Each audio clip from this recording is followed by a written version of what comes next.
antecessor de uma legislação indigenista, que é José Bonifácio de Andrade Silva, né? De certa maneira, o patriarca da independência, o que lançou os fundamentos do modo de pensar da ação, da estruturação do Estado brasileiro. E essa estruturação vai dizer diretamente que os índios têm que ser tratados com justiça e lealdade, né? Há que compreender as razões dos índios e eles têm que ser envolvidos na sociedade através de uma ação compreensiva e não jamais da guerra. É muito importante essas frases, porque elas vão marcar uma construção, uma constante histórica extremamente importante na história do Brasil, né? José Bonifácio repudia completamente a ideia de se fazer guerra contra nossos irmãos, contra populações que são integrantes e constitutivas do povo brasileiro, da nação brasileira. Então, nesse sentido, o mecanismo colonial da guerra justa é considerado algo que tem que ser arquivado, tem que ser algo que desapareça da história e das práticas dessa nova nação que está se formulando. Nada disso acontece nos nossos vizinhos, né? Passam-se muitas décadas, no momento que nós estamos próximos, celebrando a libertação dos escravos, por exemplo, o governo argentino está promovendo a campanha do deserto, o governo chileno está fazendo ação contra os Mapuche, tomando as regiões ao sul da Araucania, e também vemos esse processo um pouco anteriormente no caso do Uruguai, onde há um massacre conduzido da população charrúa, né? Então, eu falo isso, evidentemente, não no sentido de mostrar que estamos no paraíso, longe dele. Nós estamos, né, dentro de situação de aquisição dolorosa de direitos e, como o doutor Luciano Marismaia falou também, uma aquisição sempre muito questionada, né? Efetivar os direitos é algo sempre, é uma estrada que não terminam os passos em relação a isso. Mas no sentido de que nós pensamos um pouco uma tradição em relação ao tratamento dos índios dentro da nação brasileira, né? Eu assisti há pouco, acho que vai ser visto dentro do próprio acampamento Terra Livre também, o filme Martírio, do Vincent Carelli. E é muito interessante nós vermos, porque eles documentam em alguns momentos, além da resistência guarani, mas uma parte do filme que talvez choque muito a plateia é o acompanhamento das comissões parlamentares, né, e dos debates realizados no Congresso Nacional em relação à questão indígena. São debates que, de certa forma, ignoram, fazem tábula rasa de uma tradição nacional incorporada nas instituições, incorporada nas leis, no pensamento brasileiro em relação aos indígenas. São de uma leviandade, né, extrema, e eles ignoram completamente princípios que fizeram parte da Constituição do Estado brasileiro, que viabilizaram a construção do território brasileiro. O Brasil ganhou terras dentro da América Latina, através de questão de fronteiras, garantindo-se sempre das suas populações indígenas. Então, elas foram uma parte essencial também dentro dessa construção do país. E eu acho que há, claro, né, não estamos falando da construção da nação só como uma coisa realizada no século XIX, mas é algo que prossegue no século XX com a atuação do indigenismo republicano, sobretudo de Rondon, do SPI, e hoje a continuidade disso através da ação da FUNAI. Mas os princípios estabelecidos são princípios sempre da chamada proteção fraternal em relação aos índios. Não há qualquer intenção de ações violentas contra eles, não há simplesmente ignorar a condição deles de membros do país, de portadores de direitos, de pessoas que precisam ser reconhecidas na sua dignidade. E o que nós vemos hoje, frequentemente, nas campanhas de opinião pública realizadas, é uma tábula zero em relação a todos esses princípios. Geralmente, as questões são apresentadas com uma ordem de leviandade extraordinária, né? Acho que o Brasil tem uma história importante nas últimas 3 décadas de reconhecimento de terras indígenas. Dentro desse processo, houve fixação de critérios, de práticas, de procedimentos, sempre extremamente idas e vindas, etc., procedimentos bastante discutidos e questionados, mas foram resultado, não como aparecem nas acusações, de algum ato arbitrário e unívoco.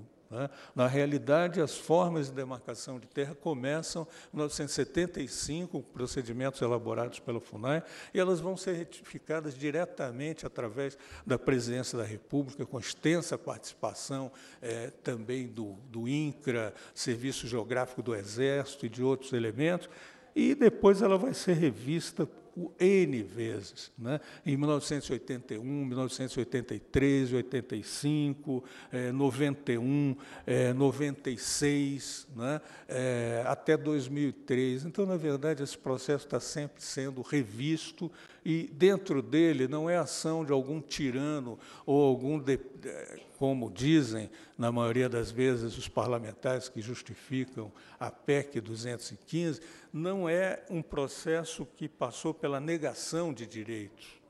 Em todo momento foram ouvidas e conceberam essas normas várias instâncias do poder público, vários ministérios, todos eles foram parte integrante dentro desse processo. Acho que a ideia de alguma ação arbitrária realizada para a consecução de interesses indígenas, para reconhecimento de seus territórios, ela procede de uma leviandade extrema. Ela ignora todo esse processo estabelecido e ela se propõe como se fosse uma correção de alguma ação autoritária executada de uma maneira descontrolada. Desde 1996, um procedimento também bastante questionado, mas, enfim, que hoje, há bastante tempo, já integra a legislação brasileira, é um mecanismo chamado do contraditório. Não há mais qualquer processo de exclusão de interesses que podem ser lesados eventualmente pelo reconhecimento de terras indígenas. Dentro do processo de redefinição das terras, são consultadas, ouvidas, aduzem provas e tem que a FUNAI, através do seu material, responder a toda essa argumentação, que provém elementos que provêm, muitas vezes, de outros órgãos públicos, não participaram da ação, de governos estaduais, de governos municipais e, na grande maioria, de particulares, empresas ou pessoas que se sentem lesadas em relação a esse processo. O processo só caminha para a decisão de um ministro de Estado, não mais da agência indigenista, a partir, digamos, do aplanamento de todas as questões, do esclarecimento suficiente. Então, é um processo que eu acho que é bastante caracterizado pela racionalidade, pela escuta de muitos lados. Não há ação arbitrária alguma. Um dos bodes expiatórios desse processo todo também é, frequentemente, o antropólogo. O antropólogo é transformado na peça maligna, e a gente vê realmente as pessoas, parlamentares, dizendo: esteve aqui um antropólogo, e parece que o antropólogo é um turista acidental, esteve lá e fez uma... e sempre com afirmações absurdas em relação às suas condições de trabalho, aos seus métodos, etc. Eu acho que tudo isso é algo profundamente lamentável. Na realidade, o trabalho antropológico ele é exercido com extremo cuidado e com extrema dignidade. Ele tem um respeito acadêmico muito grande. O trabalho que os antropólogos realizam dentro dos laudos periciais, e também nos laudos de identificação, são considerados peças importantes da formação de conhecimento sobre os povos indígenas do Brasil. Os antropólogos se aplicam extensamente à realização desse trabalho. Eu acho que, entre os acusadores, nós não encontramos qualquer seriedade similar. No mínimo, um antropólogo, para realizar um laudo, ou ser convidado pela aba para dirimir uma questão sobre direitos, como os direitos podem ser espacializados dentro do território nacional, como transformar os direitos que a Constituição Federal atribuiu aos indígenas de modo claro, como transformar isso em elementos específicos. Um antropólogo tem 10 anos de formação profissional.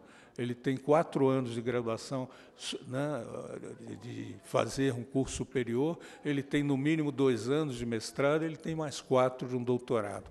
Eu acho que ele realiza 2 teses e, frequentemente, uma monografia também para concluir essa trajetória de uma década, que o prepara para realizar esse trabalho. Eu gostaria de saber quantos dos acusadores têm uma trajetória semelhante, né, porque eu acredito, até pela leviandade dos argumentos, né, que eles sequer conhecem razoavelmente a própria Constituição brasileira, né. Acho que os últimos anos marcaram uma mudança muito importante de mobilização, de presença da sociedade dos indígenas perante a sociedade brasileira, não é? Nós temos visto indígenas presentes em quase todas as áreas da vida brasileira, nas universidades, e eles têm feito sempre uma presença dentro do Congresso Nacional, dentro do Judiciário também, através de suas ações, frequentemente através até de profissionais indígenas também, além dos próprios movimentos. Eu acho que um legado importante que a Constituição nos dá é que o reconhecimento de direitos aos indígenas não pode ser feito de uma forma simplista, como se fossem direitos fundiários de qualquer natureza. Não é assim que a Constituição pensa, né? A Constituição pensa em continuidade sociocultural, continuidade de um povo indígena, né?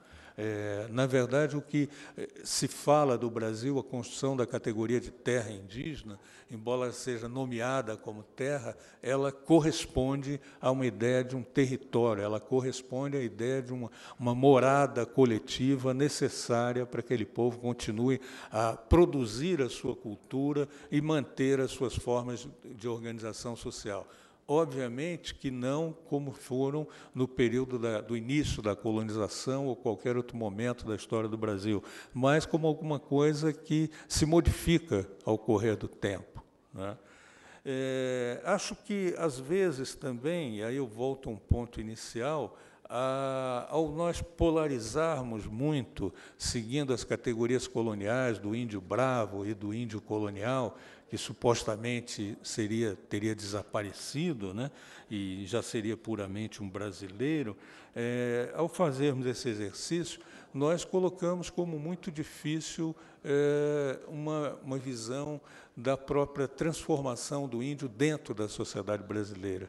E eu acho que, algumas vezes, criamos imagens esquemáticas a respeito da presença do índio, bastante marcadas puramente pelo exótico, que só levam a que nós tenhamos dificuldade em afirmar a condição de indígena de populações que são camponesas, que foram integradas dentro da sociedade nacional, que possuem vínculos políticos com essa sociedade e que têm uma história de relação com as instituições nacionais muito antiga.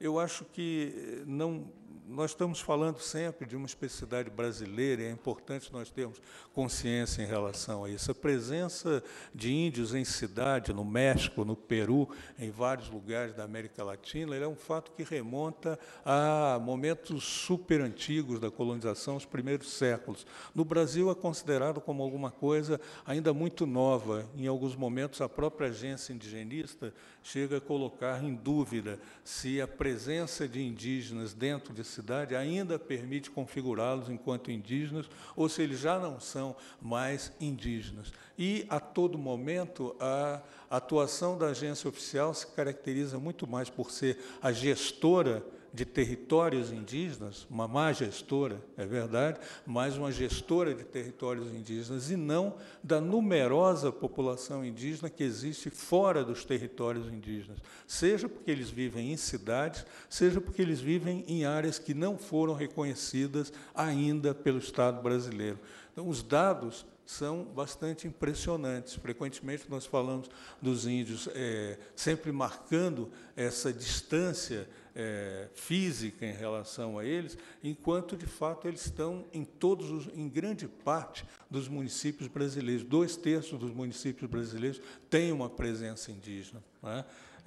Eu acho que há uma dificuldade, realmente, de continuarmos a pensar trabalhar com essa categoria de um índio que existe apenas afastado de toda a colonização. O índio está presente dentro, né? Eu trabalhei, tive uma experiência direta de trabalho muitos anos com os índios ticuna, que falam sua própria língua, etc. Frequentemente, em convívio com os militares de Tabatinga, eles dizem que reconhecem, embora em outros momentos manifestem muitos preconceitos, que são os melhores recrutas que eles têm dentro das suas ações da unidade militar de Tabatinga. Então, a presença brasileira, a presença indígena é realmente algo muito forte.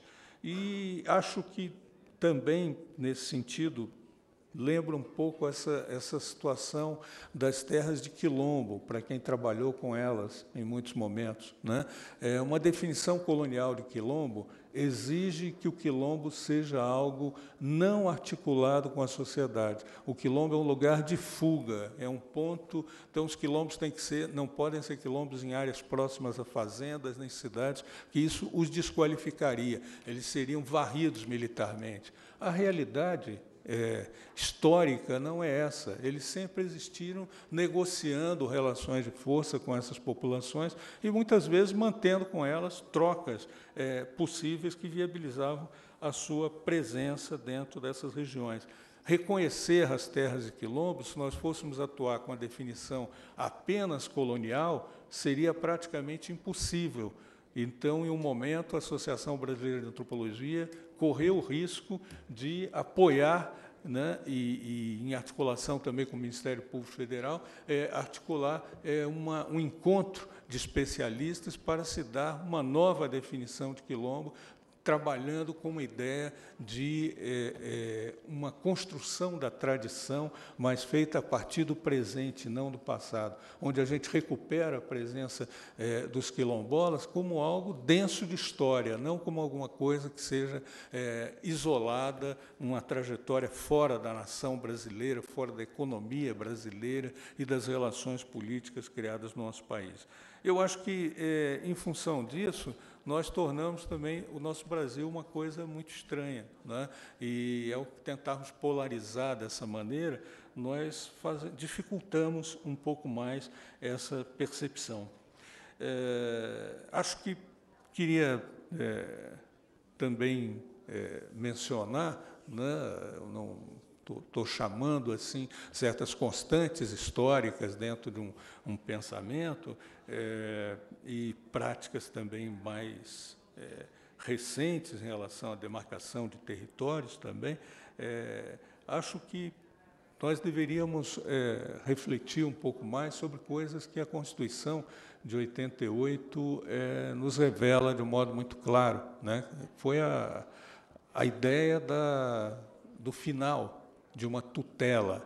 Tutela não é responsabilidade. O Estado continua a ser responsável pelos indígenas como ele é responsável pelas suas populações. Ele tem essas obrigações e precisa cumpri-las, né? Mas a tutela, como ela era executada desde os anos 50, mais manifestamente a partir do SPI, e dentro de uma ideologia absolutamente paternalista também, a tutela teve assim o seu fim anunciado, né? Hoje o que nós vemos é uma mobilização dos indígenas falando através de si mesmos, falando através das organizações que eles constituem e das suas múltiplas vozes. Não é mais uma ideia de um salvador indígena, de um órgão indígena específico, que esse defende e é o porta-voz autorizado dos indígenas. Acho que essa foi uma mudança substancial dentro da sociedade brasileira, trazida pela Constituição de 88. E eu acho que, trazendo, de certa maneira, uma ruptura ideológica para grande parte das pessoas entre uma identidade imediata estabelecida entre interesses indígenas e, do outro lado, o de uma agência governamental que, teoricamente, os representa, né?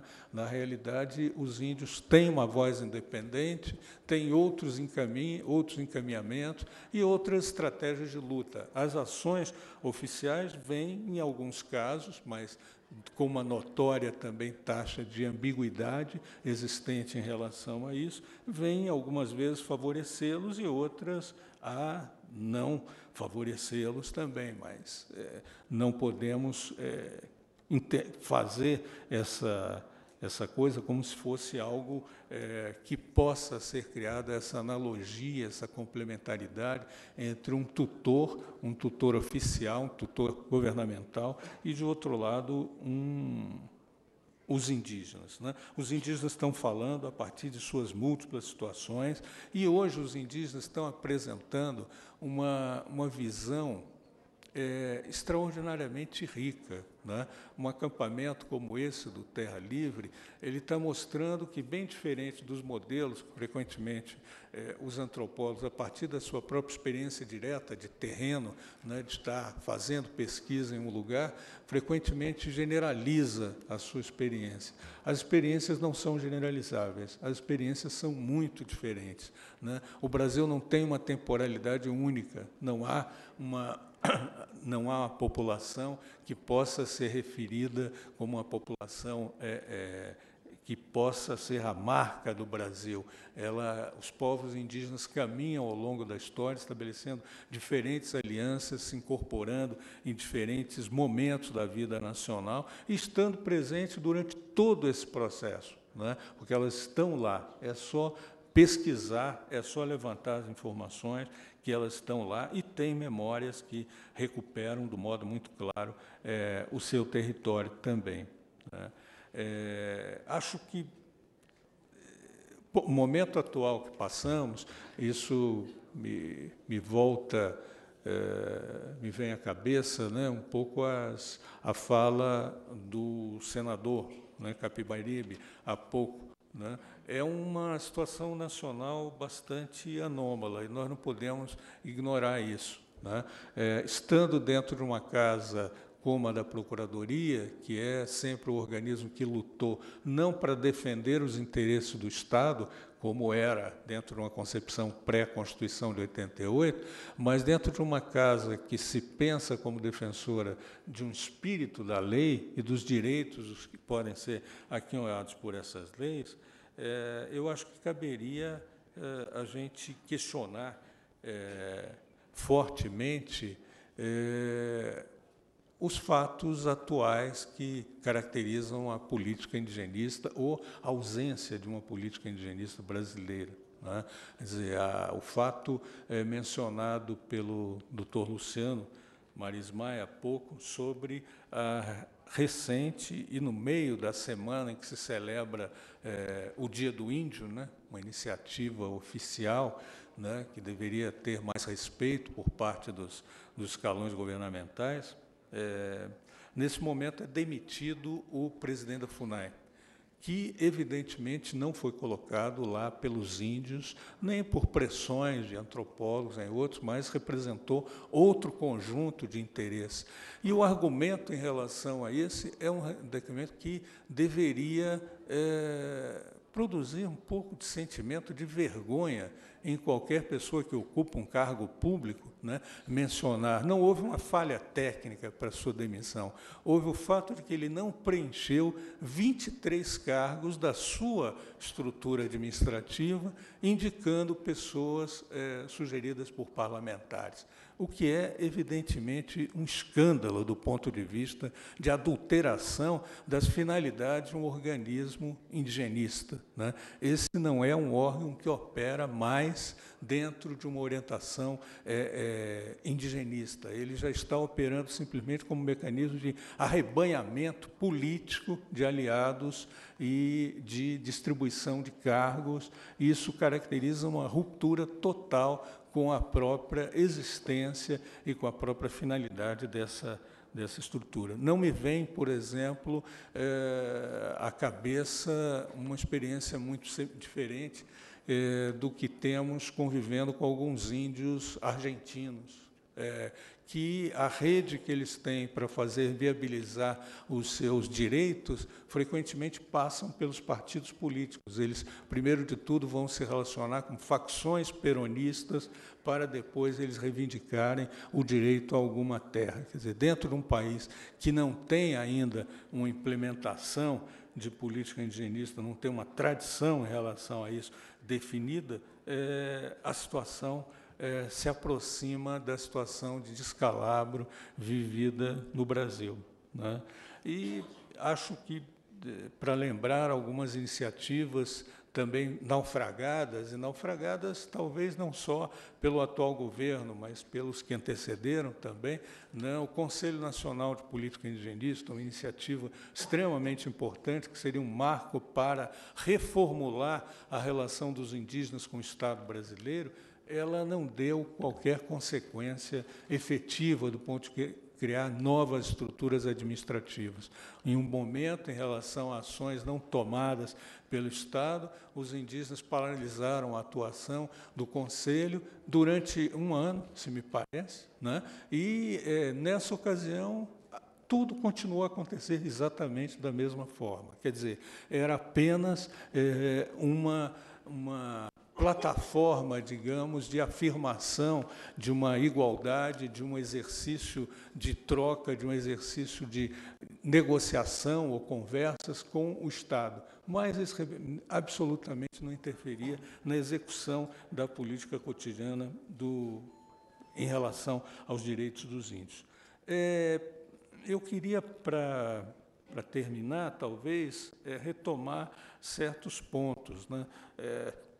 Eu acho que o que certamente um brasileiro hoje, eu não acho que é apenas uma pessoa que trabalha com a temática indígena, mas provavelmente um brasileiro pensaria qual é o limite do tolerável em relação à burla das leis. As leis foram construídas com um certo objetivo, mas elas estão sendo absolutamente burladas e transformadas em coisas absolutamente contrárias à inspiração desses direitos. Qual é o limite que se tem em relação a isso?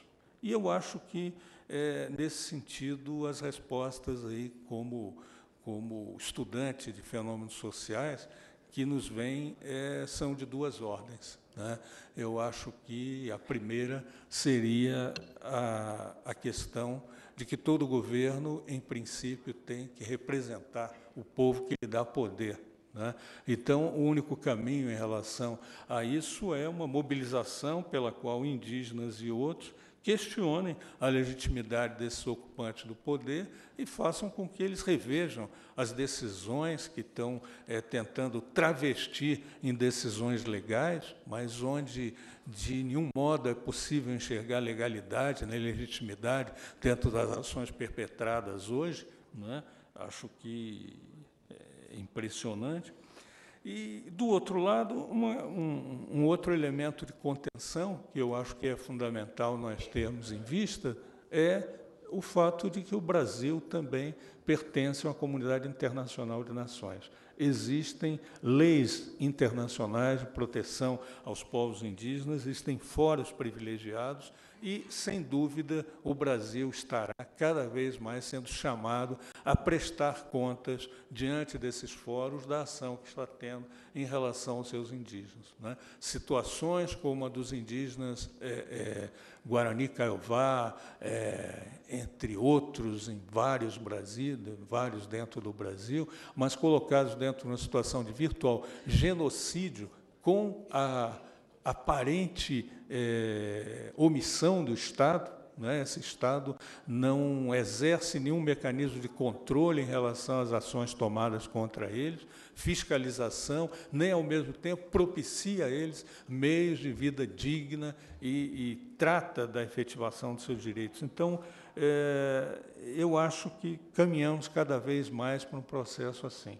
E acho que, realmente, ainda que isso possa criar chagas dentro do governo brasileiro, possa ofender um pouco o brilho nacional, eu acho que esse é um caminho aberto aos movimentos indígenas e que tem que ser, a cada momento, mais fortalecido.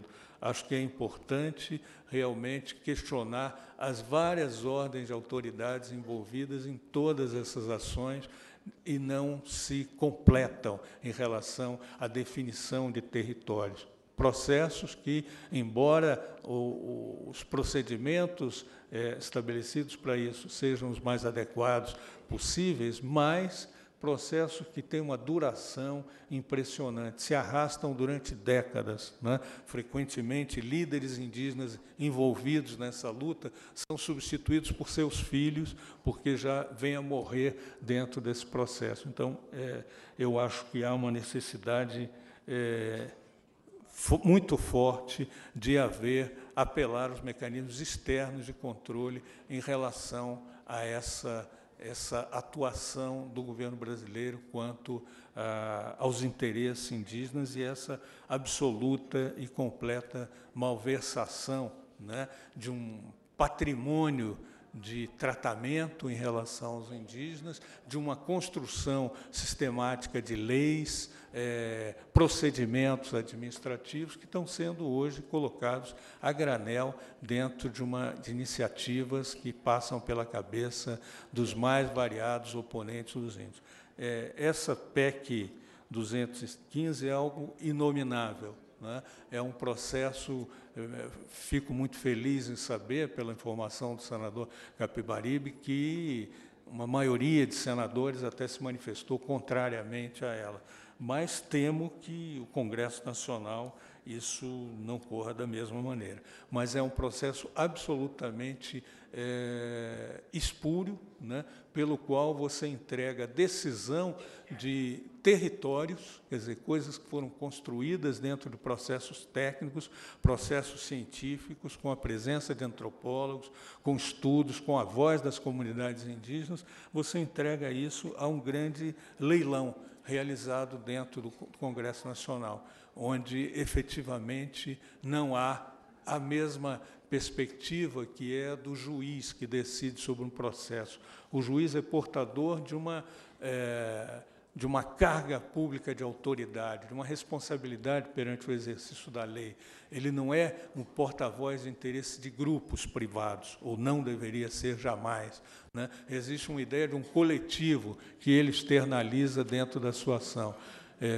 Não é o caso dos representantes no Congresso Nacional, que claramente têm relações com a população que representam e também com seguidores que financiaram as suas campanhas. Então, na verdade, essa lei, essa proposta de lei, ela é algo inominável. Bom, é isso, e gostaria de finalizar, né,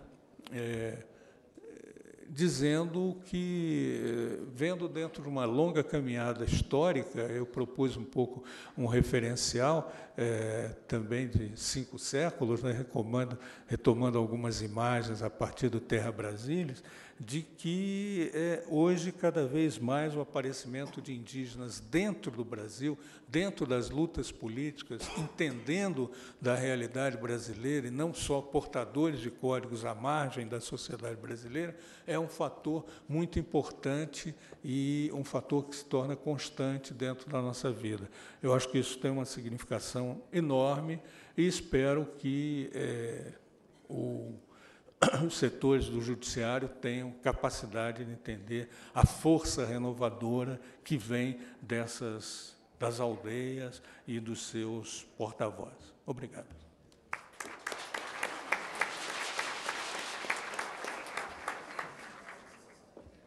Bom, agradecer o professor João Pacheco de Oliveira, professor titular de Antropologia lá do Museu Nacional, que fez uma excelente defesa, inclusive, do trabalho do antropólogo, especialmente nesse momento que nós vivemos de tamanha perseguição a direitos indígenas e também a perseguição àqueles que são aliados aos povos indígenas. Dado ao adiantado da hora, eu já passo de imediato a palavra ao professor Fábio Mura, da Universidade Federal da Paraíba.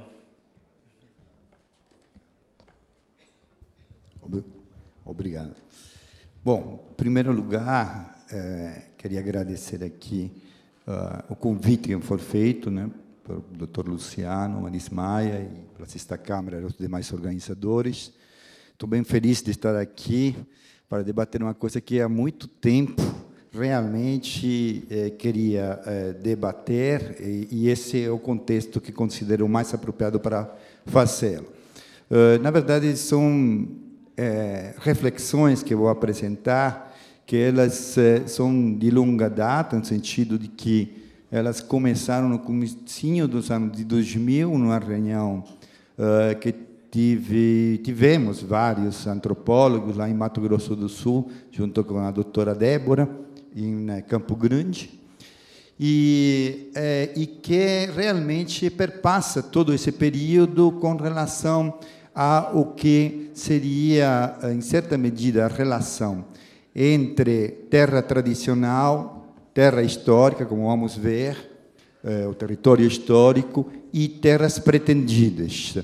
E que papel joga, tanto, por um lado, né, o esbulho, né, dentro dessas relações de entendimento sobre esses territórios, quanto, por outro lado, também a afirmação de um critério como marco temporal, né, e os efeitos que isso tem com relação à delimitação de terras indígenas. Vou utilizar como exemplo Mato Grosso do Sul, mas obviamente pode se estender a outros casos. Mato Grosso do Sul é um dos lugares mais complicados e mais dramáticos que temos nesse momento, mas também é aquele em que se demonstra uma grande força de parte dos indígenas aí presente, uma grande capacidade de administrar situações extremamente dramáticas em que qualquer um de nós teria já renunciado a qualquer tipo de direito frente às violências sofridas nesse lugar, né? Violências que são realmente de todo tipo. Quem viu o filme agora Martírio, mas também outros filmes, como, por exemplo, Terra Vermelha, pode entender plenamente do que estou falando. Armas para matar indígenas não são apenas revólveres, metralhadoras ou canetadas, como o Luciano acabou de colocar, mas, por exemplo, uma sistemática bastante marcante é o atropelamento de pessoas, e principalmente daquelas que estão em acampamentos precários nas beiras das rodovias, né? Temos aqui, por exemplo, uma liderança, né? O Arnaldo, que não conhecia aqui, que estava me comentando de que no dia 10 de março, recente, uma menina de 10 anos de idade, de nome Alessandra, ela foi atropelada e morta, né? Nas proximidades da terra Itajatsu, que é a terra por eles reivindicada, né? E isso mostra claramente essa situação bastante dramática.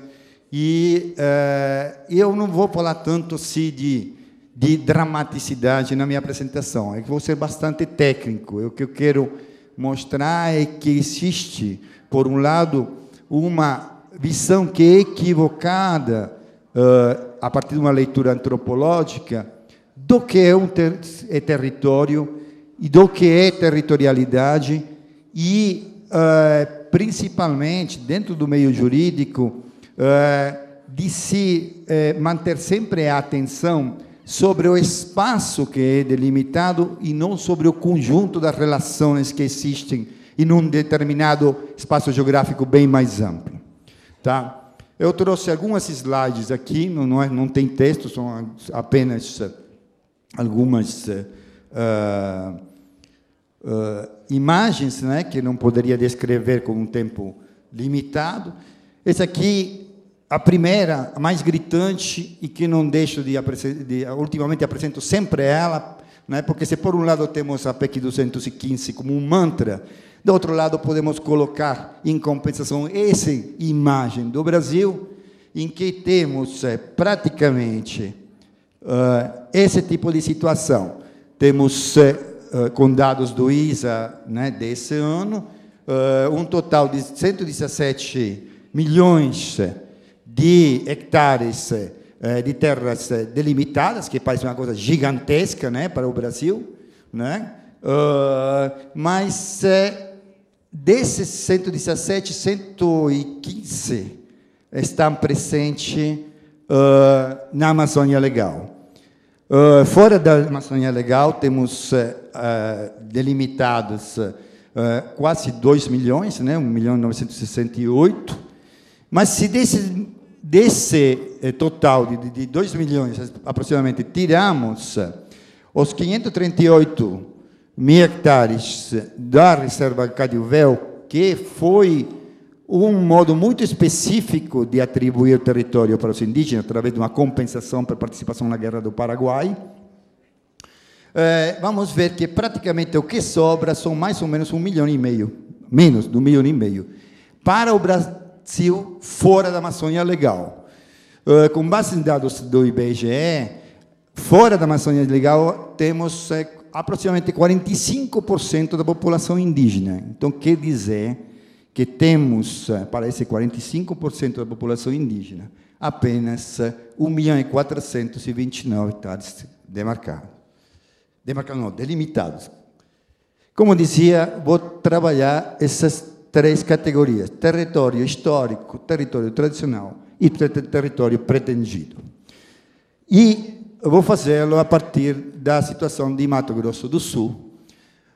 Então, uma das questões que sempre surge quando você está elaborando um relatório de identificação de terra indígena para a FUNAI, e um dos alertas que os funcionários, inclusive antropólogos, diria, da FUNAI colocam: não confunda terra tradicional com território histórico. E aí vem a primeira das questões a ser colocada. Entre os Caiová, e também estenderia aos Nhandeva, de Mato Grosso do Sul, a terra tradicionalmente ocupada, qual é? E o território histórico, qual é? A tendência, justamente, quando você está delimitando uma terra, é se dizer que aquela que você está delimitando é a terra tradicionalmente ocupada. E, a rigor, em termos de direito, deveria ser essa terra considerada na sua totalidade, senão você estaria excluindo do direito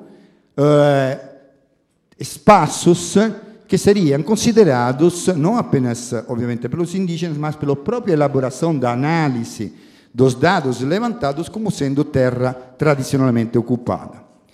Então, um entendimento implícito nas diretrizes da FUNAI era de se dizer: olhem, o Cone Sul do estado de Mato Grosso do Sul, que é esse aqui, seria o território histórico. E essa pulverização de pequeníssimos espaços que vemos aqui, isso aqui é até a metade da década de 2000, seriam as terras tradicionalmente ocupadas. Só que essas terras que estamos vendo aí, elas não totalizam, obviamente, e não poderiam totalizar, a soma das demandas que os indígenas, nesse momento, isto é, a metade dos anos de 2000, estavam apresentando.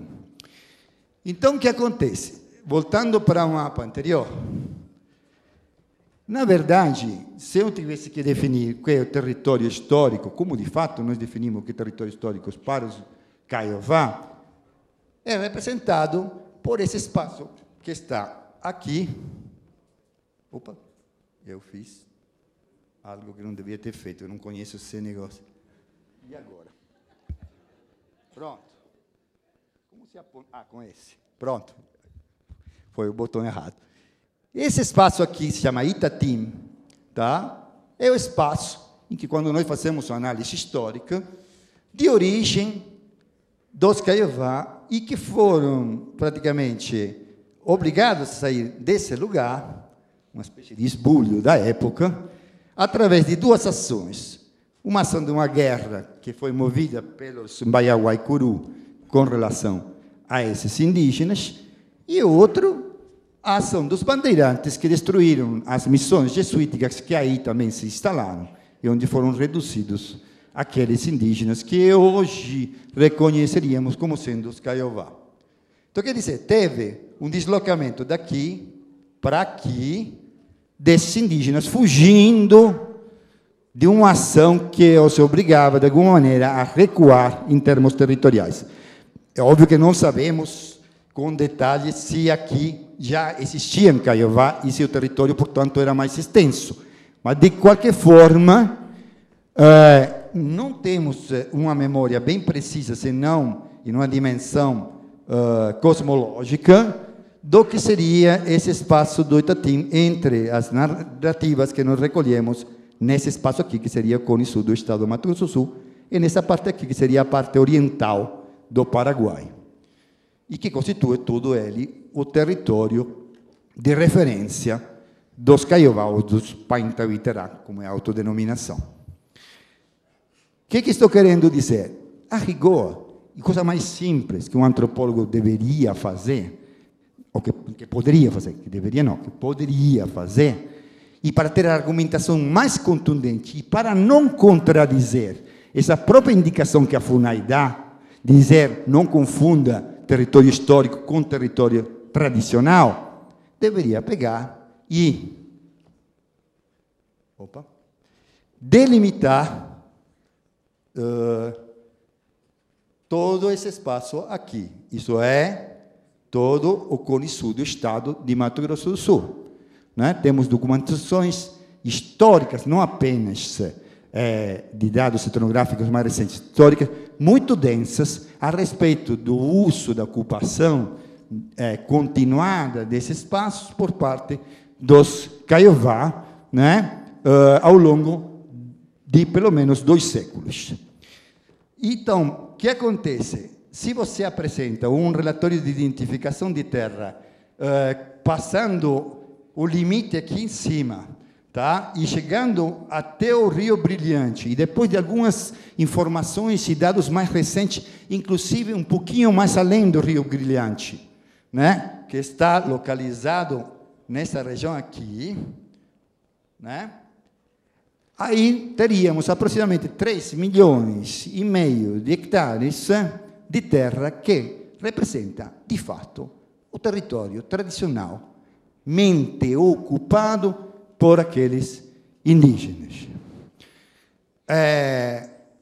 Aí você diz, qual é um dos efeitos jurídicos de fazer esse tipo de delimitação? Não estou dizendo aqueles políticos, o impacto que teria. Mas, por exemplo, com relação ao que seria o marco temporal, com certeza os índios daí não saíram nunca, pelo menos desde 2 séculos para frente.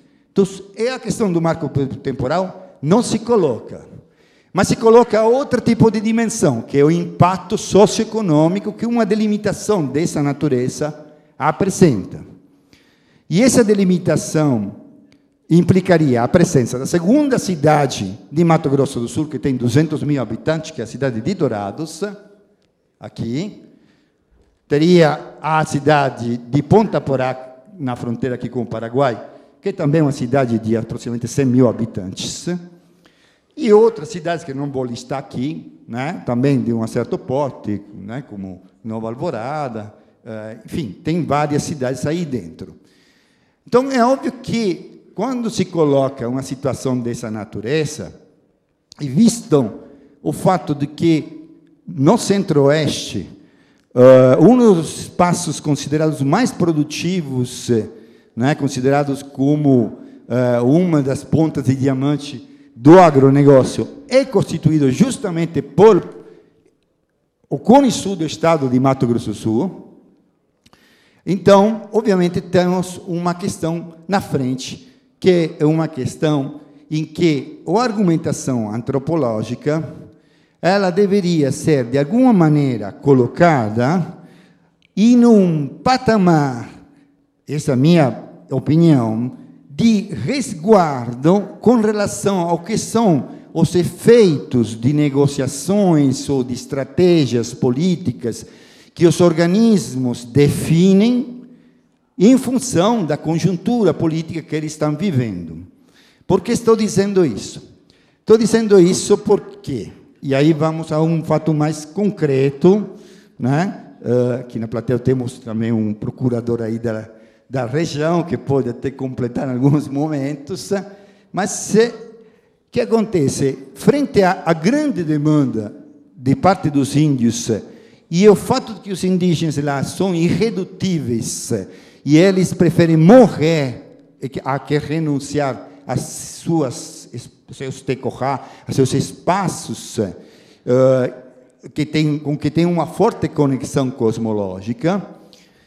Frente a uma situação desse tipo, meados dos anos 2000, exatamente em 2007, foi assinado um CAC, né, entre o Ministério Público Federal e a FUNAI, e foram instituídos 6 GTs, e esses 6 GTs foram colocados em campo.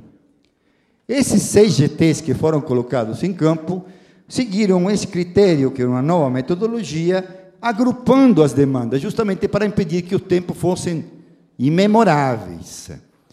Então, de tempos administrativos. Então, se agrupou, e a partir desse agrupamento, foram definidos critérios para que, com alguns poucos relatórios, se desse conta de mais do que uma demanda.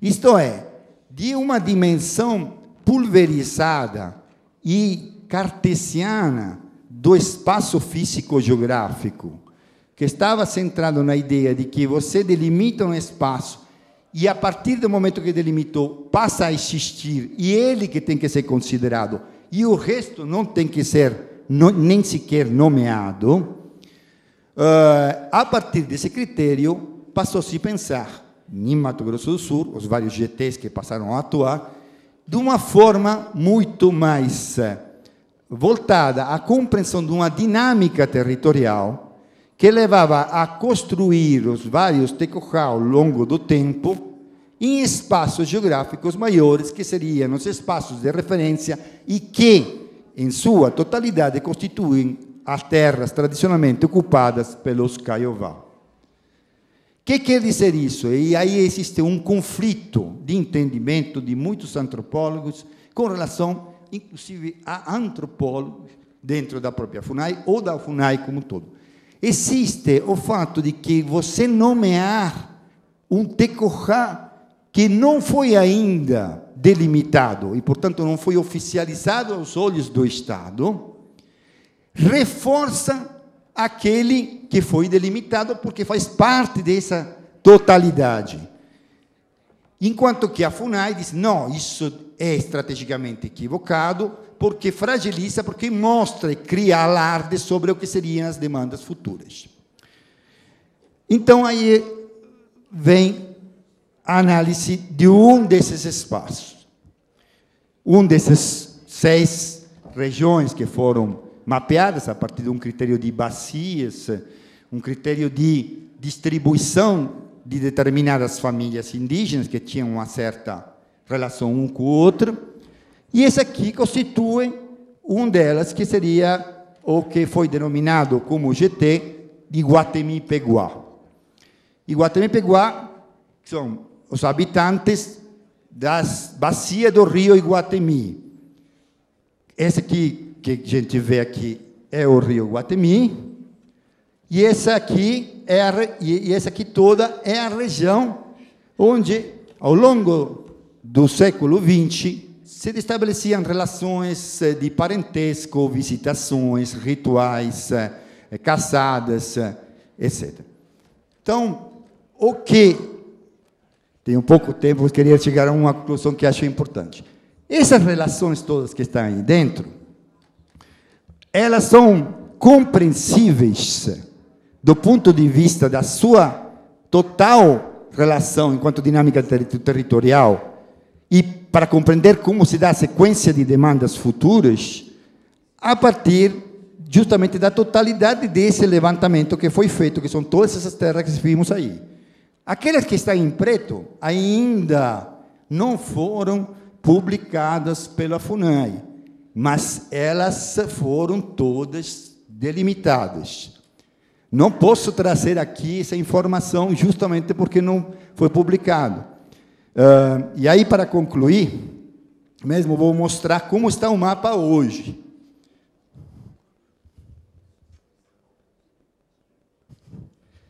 Esse é o mapa hoje.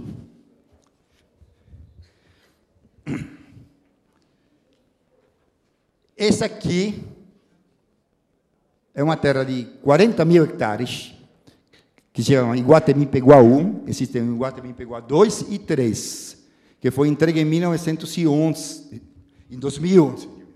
Em 2011, junto com aquela de Iguatemi-Peguá 1, mas que até agora não foram publicadas. Tá? Então, se você vai ver o Cone Sul do Estado agora, temos uma percepção muito diferente do que seria o mapa. Porque antes eram pequeníssimas terras, elas foram crescendo, e agora temos territórios, já começam a aparecer territórios, ou frações significativas de territórios, como essa aqui, e como essa aqui que está entre o rio Amambai e o rio Dourados. Essa diferença entre as terras delimitadas pelo SPI, como essa que a gente vê aqui. Essa aqui, Sassoró, está ao lado dessa terra de 40 mil hectares, foi delimitada em 1928. Depois tem uma leva de terra que foi resultado da luta dos anos 70 e 80. São Jaguapiré, tem aqui Cerrito, e tem mais outras que são todas pequenas. A FUNAI realmente pulverizou, tornou elas muito pequenininhas. Depois, na década de 90, surgem as outras. Temos Guirarocá, Taquara, tá? Guirarocá, cadê Guirarocá? Que não estou localizando. Aqui, em cima, Guirarocá. Temos aqui Nhanderu, Marangatu, todas mais ou menos com em torno a uns 10 mil, 12 mil hectares de terra. E agora temos os territórios assim. Aí a pergunta que surge aqui, alarde, diz, mas terras crescem? Esse é o equívoco que estava falando desde o começo. Não é que elas crescem, elas se revelam. Essa é a questão, está se revelando o conjunto de relações e demandas que o Estado mantém escondido. E que, obviamente, nessa lógica de ocultamento, produz um estado de insegurança jurídica e uma complexa situação de conflitos armados, que se poderia dizer, em Mato Grosso do Sul, e que, em certa medida, tenha como conivente nessa história do Estado como responsável, também a própria FUNAI, e insistir em não querer revelar essa situação geral, que nos permitiria, de alguma maneira, de mostrar, entre aspas, o tamanho da bronca, para que também se pare de dizer de que os antropólogos querem demarcar o Brasil todo como terra indígena. Essa é uma das questões que acho mais centrais, mais importantes. Então, para poder diminuir esse estado de tensão. E dois, para também se contornar, especialmente em Mato Grosso do Sul, através desse critério de terra tradicional e terra pretendida, porque a FUNAI não faz essa distinção entre terra pretendida e terra tradicional. Faz entre território histórico e terra tradicional. Seria muito mais importante se trabalhar com a categoria de terra tradicional e terra pretendida, mostrando que a terra pretendida é situacional, ela é de um momento e que tem como referência uma terra tradicionalmente ocupada, que ela, por certas circunstâncias, não pode ser, nesse momento, delimitada, mas que ela é tradicionalmente ocupada. Portanto, é um reconhecimento de direito, de alguma maneira, em stand-by, né? E que, em algum momento, a partir de determinadas circunstâncias políticas e jurídicas, pode ser reconhecido em qualquer momento. Porque dizer simplesmente que a terra é pequenininha, e que essa é terra indígena, e que o resto não pode ser considerado como terra, e não é nem sequer manifestada para o público saber que existe já um estudo e que já mostrou como é essa sua composição, é muito pior do que realmente se proceder a uma manifestação desses dados para que esse reconhecimento público depois possa se transformar também numa pressão pública para o reconhecimento desses direitos. É isso. Obrigado.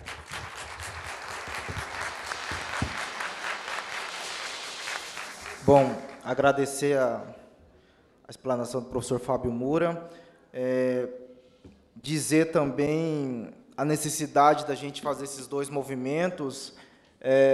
Eu eu, enquanto operador do direito, somente o direito não dá conta da gente trabalhar com as questões indígenas, né? Eu mesmo fui fazer meu doutorado em antropologia e, assim como os antropólogos têm feito esse esforço também de sair um pouco da área antropológica, né, e se tentar, de alguma forma, abordar as questões jurídicas, eu acredito que nós, operadores do direito, advogados, procuradores, juízes, assessores, temos que ter essa iniciativa também de fazer essa abordagem antropológica dentro dos processos, porque você olhar apenas com a visão positivista do direito não será suficiente para atender às demandas dos povos indígenas do Brasil.